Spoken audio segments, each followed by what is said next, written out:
Yo, what's going on, guys? It's your boy Humbo here, bringing you a brand new video. Today we're going to be talking about why you're not improving in Fortnite and how to get good fast, man. This is going to be a super helpful video for all you guys out there. Controller, keyboard and mouse, Xbox, it does not matter what you guys are on. Everyone can get a ton of value from this.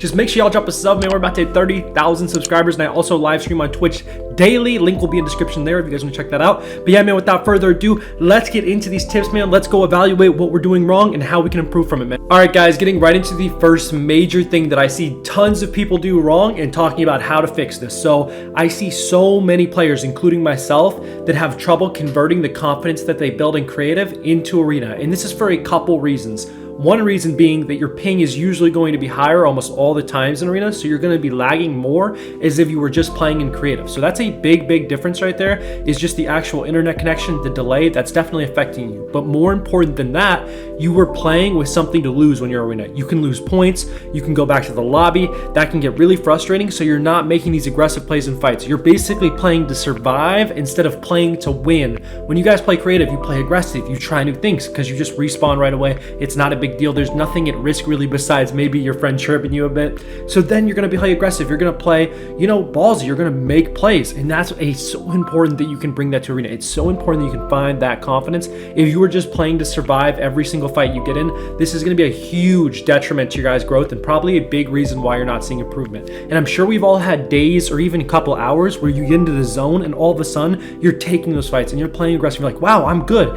And the best way I've found to be able to maintain this feeling for longer periods of times and play with a ton more confidence is just to play a lot more arena than you do creative. Creative is great. It is a really good practice for your mechanics, but the big issue is that difference in ping and delay is very real. And the more creative you're playing, the less confident you're going to be when it's time to actually hop in arena and deal with the level of delay that you have and the ping that you have. If you're playing much more arena, you're going to get used to how it feels to key on higher ping. You're going to get used to that delay, and it's not going to affect your mindset as much and make you nearly as timid. So guys, make sure you're letting your arena time fill out way more than your creative time. It'll make you such a better and more confident fighter. All right, guys, the next major piece of advice, a huge mistake that I see so many players making in this community right now, including myself. We all really have to get better at this, and it will take your gameplay to a whole nother level if you can master this. Okay, guys, so instead of editing the first thing you edit, instead of worrying about speed so much, man, it's become such a popular thing. Fast editing has become a trend, and it's something that people who don't have enough experience doing smart, intelligent piece control edits, they're just editing the first thing they see. They're trying to make it look as cool as possible. This leads to inconsistency. You're missing way more edits than you should, which is leading to not capitalizing on good shot opportunities. You're also making dumb edits. You're opening edits right into somebody. You're not holding right hand peaks. You're not taking your time baiting out shots. And it leads to you getting in trades, especially in this tack and charge meta.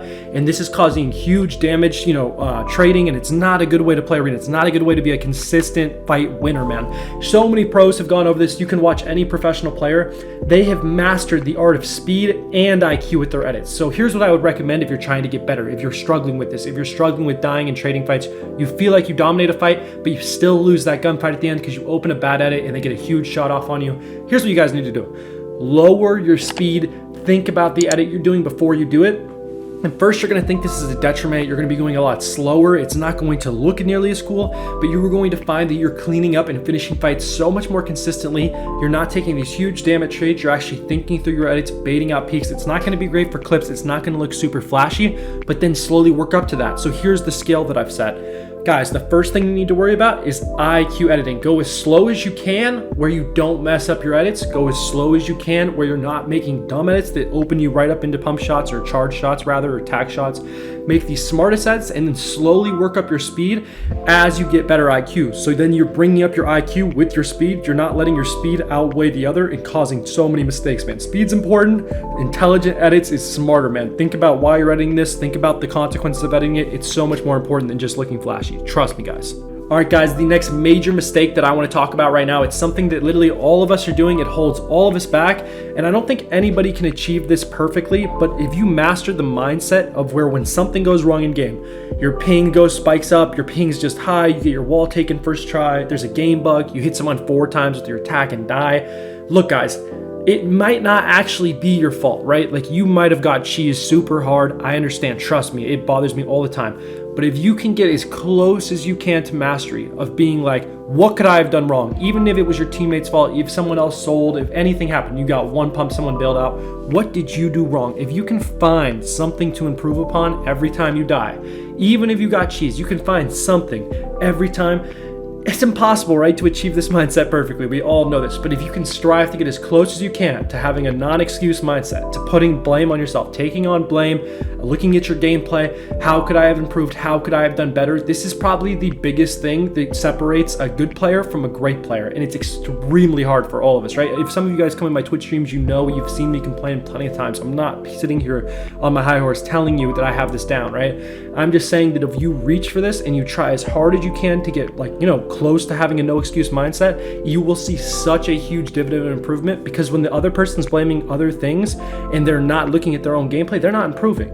They're putting in other things. They're saying they couldn't have done anything differently. When you're the person who takes it on yourself and looks at yourself, you know, honestly, and by being on this video, by clicking on videos like this, you're showing that you have a growth mindset. So I commend you guys. I really do pat you guys on the back. You're literally looking up videos right now on how to get better. You know, you're looking at your gameplay and you're saying you want to improve. You're actively looking for ways to improve beyond what you know. And I super commend you guys. You guys have the right mindset. I'm happy you're here. Let's get into the next piece of advice, man. All right, guys, my next tip is going to be for duos and trios specifically, anytime you're playing with a teammate. So guys, the number one thing that I see people do wrong in duos and trios is they're not communicating when they're getting in boxes, when they're keying, where they're going, you know, we're getting in. They're not getting together for these types of key moments. And this is a big reason why you're struggling in duos and trios with your squad. So I would appreciate if you guys all checked out this video, like everybody from your group, and you guys talked about this, because if you're not properly calming, you have one friend who's just keying his way in and not saying anything, this is going to cause so much problems for all of you, and also make you guys all think that you're worse than you are. So basically, comms, man. Look, guys, in arena, it is so important that you guys communicate, especially in trios when you're getting in a box, because odds are that they have a second and third teammate, and you guys aren't coordinating your W keys. You're not spraying to help support your teammate. If you're fighting somebody else, you're not looking back and helping each other and communicating. If you're not working cohesively, you're going to get exposed in arena, because it's very difficult, especially as you get up into higher points, and it's going to make you more demotivated than you actually should be. It's a pretty easy fix.